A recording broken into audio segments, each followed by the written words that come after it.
Hello everyone, welcome to my study. Bit of a tip actually, but I'm chuffed to bits with myself because I've bought this automatic tripod thing that the iPhone sits on, and I've got this as well. So I'm super happy that at a very old age with grey hair I'm still trying to keep up with the tech. But more importantly, I wanted to just show these. I've just come back from the big B&Q, and I'm a big fan of B&Q in terms of their sustainability, even though they are still selling all the poisons. But there's all these different snowdrops that you can buy that cost a lot of money. But if you go along to B&Q at this time of year, just when they're flowering, it's just before Valentine's Day 2025, Southern England in Southampton, you will find all these different ones opening.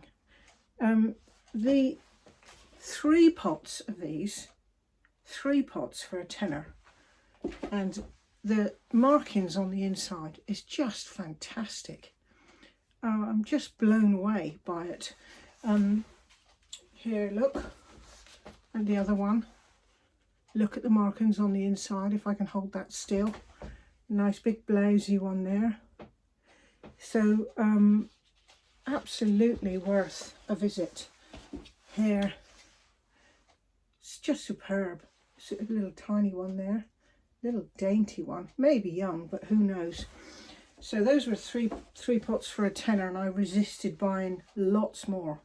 And then also we've got what is probably Waranoii, different leaf, green, shiny, but this beautiful little flower with hardly any marking on the inner tepal.